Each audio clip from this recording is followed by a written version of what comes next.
want to give you guys a brief introduction to the cardboard letter assignment.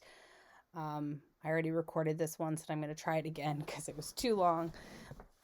So I'm going to put this document on Google Classroom so you can look at it yourself. I'm also going to put this slideshow that I'm going to flip through on Google Classroom so you can look through it yourself. And I do have a few changes to make before I post on there, so you might see a little bit of a difference between the video and the actual document. So let's get started. This is our last project. It will probably take you the rest of the semester. It cannot take you longer. Our semester ends on February 12th. You need to have this done the week before that on the Friday. You cannot be working right up until February 12th because grades need to be in on February 12th. So that last week is going to be reserved for people that are trying to pass the class that are currently not at that point. So anyway, the cardboard letter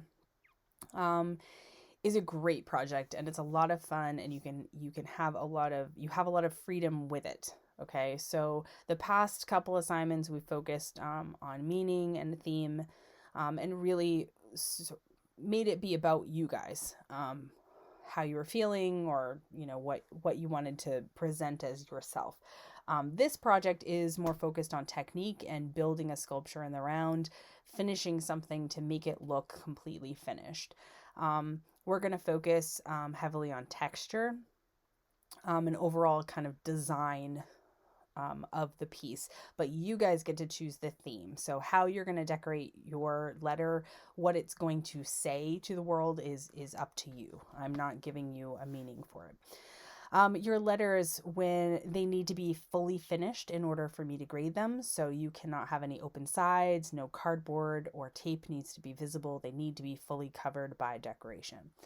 You're going to consider the following principles of design when you're making your letter. So balance, it has to physically balance, unity, and texture. This week, this is how I think it's going to go. Today, I'm introducing you to the project, and you can start sketching some ideas out, what you want to do. Wednesday, we'll talk about inventory of materials, like what you guys are going to need for those of you that are remote, what you are going to need if you're here, and continue to work on your sketches. Cardboard is a necessity. You have to have cardboard. I have a large piece of flat cardboard for everyone.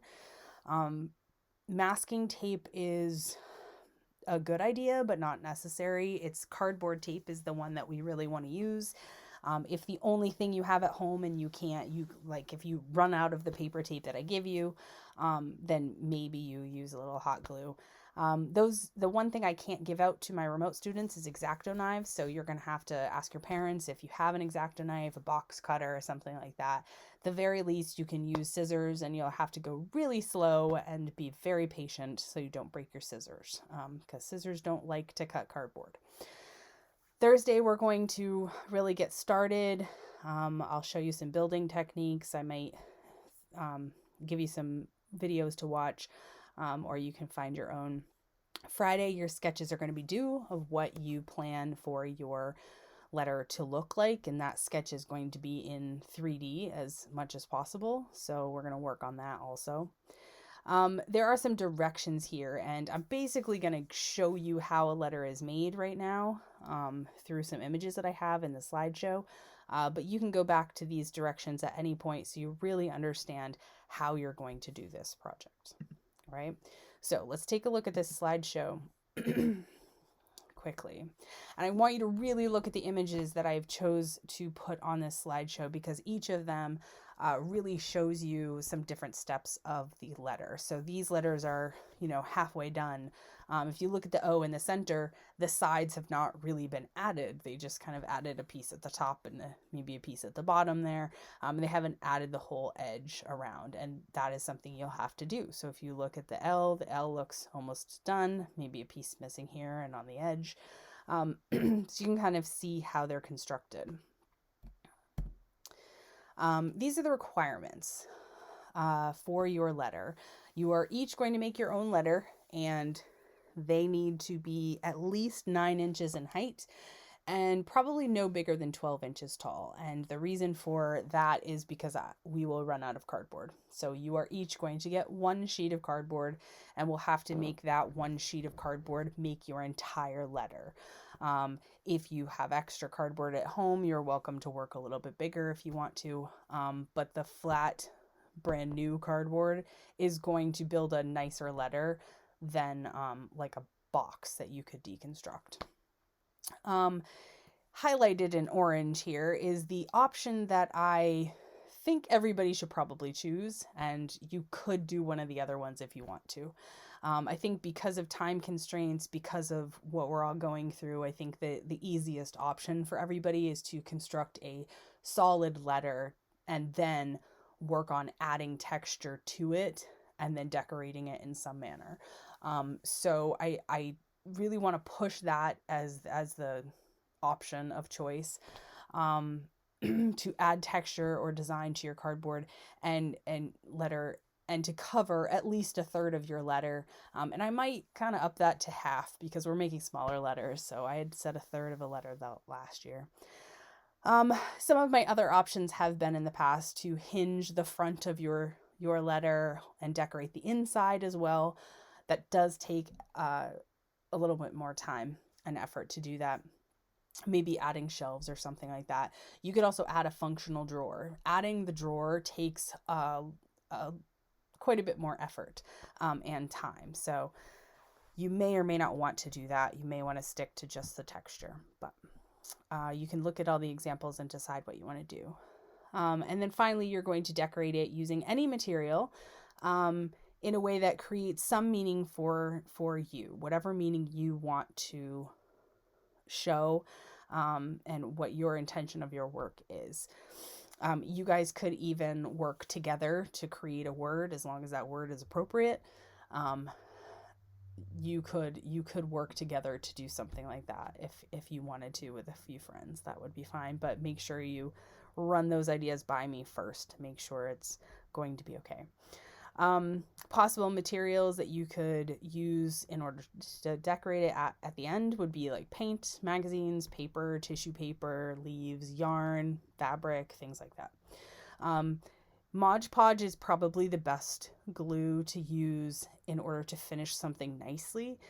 If you're using hot glue, I just don't want you to bedazzle everything. I don't want you to just use some other random object as your texture. I'd like your texture to really start by using the cardboard, and then decorate it on top of that. But mostly you need to use the appropriate glue for the job, because that is a skill of sculptors. So here's some basic steps of construction so you can get some idea. You're going to cut out 2 letters and try to keep them as close to the exact same as possible. You then cut out strips of cardboard that are 2 to 4 inches wide for the edges to make the thickness of the letter. And you're going to cut them so the corrugated parts of the cardboard go the short way, not the long way. And that allows you to score and bend the cardboard to go around curves and corners. Then you take all those little pieces that you've made, whether they're long or short, and you connect them to the back of your letter to create that height for your letter. We'll talk about using L braces of the paper tape and how to attach that nicely so you can get a nice crisp line. We'll talk about scoring of the piece. So how do you get cardboard to bend in a nice curve? How do you get it to bend in a sharp corner too? So you will end up with something that looks kind of like this, where you don't have a top to it, right? And at this point, this is where you have to take your next step. Are you going to completely close in your letter and add texture, or are you going to plan a drawer or an open hinge? And at that point, you really have to make sure you know what you're doing in order to guide you on the rest of the process. So you kind of get stopped at that point if you're going to build a drawer or shelves. That's why this part is in here. I'm not going to read all of this now. You guys can go back, but so you know that there's some specific directions in here for drawers, some images to kind of get you thinking about it. And then there's some basic directions, although I don't know why it's labeled 5 to 12. Sorry, but that's it. Hinges and doors, how to do that. I have some resources for you on how to build hinges. There's a lot of videos out there on YouTube of how to take a cardboard box and turn it into something else. So you can look up some different ideas like that if you want to. But you can think about your letter, if you have your shaped piece, how you could make shelves and doors. You might want to think about how boxes close. Creating a lip or a cover. You could do something like that on your letter if you wanted that challenge. And there's some directions for building a hinge door in there as well. So you guys can look through those on your own in case, I don't need to go over them if not everybody needs them. So additive texture design, these are some images to give you guys some ideas for how to add to them. So this is an actual cardboard letter that they decorated, which is kind of interesting to see how they did that, and create some texture. So this would be a great example of this project. They've created texture, they've covered it completely, and it looks finished. These other images really just show you some possibilities of using cardboard and how you can stack it, how you can use it in a different way, how you can overlap it, how you can really create different textures and different looks. You can make something look, fairly real using cardboard. You can put a lot of texture into something if you want to. So all of these pieces were created with cardboard or paper in some instances. You can have a lot of fun with this. You can really turn your letter into something else if you want to. Why not turn it into like a little robot or something? But these images are all to really get you thinking about, oh, wow, somebody created that with cardboard. It's pretty incredible what you can do with this stuff. And if you learn the very basic techniques of how to use the cardboard, there's a lot of different things that you can do with it. Okay, so this is a great slide to go back and look at if you are not very familiar with how to attach cardboard to cardboard, right, or paper to paper. These techniques all work with paper as well as cardboard. So basically, I want you guys to play around a little bit, practice how to create different, unique textures, especially when you get towards the end of your letter, you've built your letter and you have some scraps to play around with it. Like figure out how you can make an interesting texture. We sketch at the beginning, we have a plan, and then sometimes they get altered. So that's okay if that happens, as long as your intentions are clear from the beginning.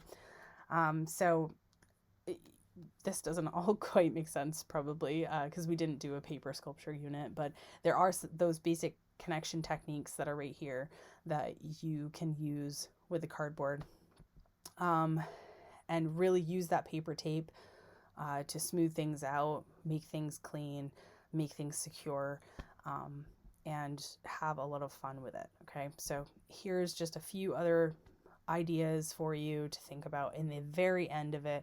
Once you have your letter built, you have your texture, how are you going to finish it? Now, a lot of these are just decorated, they don't have texture to them, but think about that added element of putting something else in there, making some texture, making there be different levels of things, making the letters more unique than some of the ones that you see, and how you're going to finish those in the end, whether you're going to use paint or yarn, or more cardboard.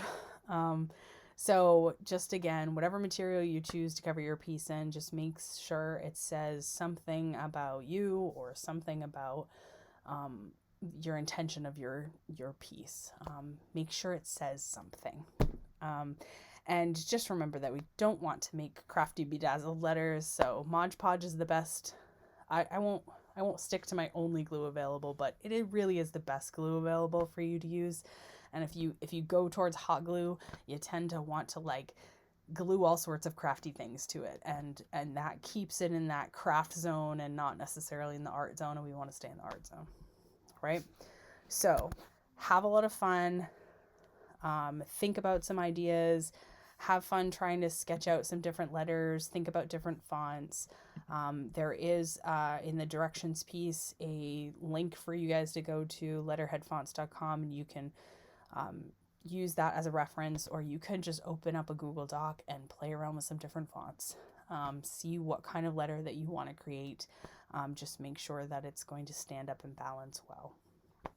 All right, have some fun, sketch some things out, and hopefully I will see you guys on Wednesday.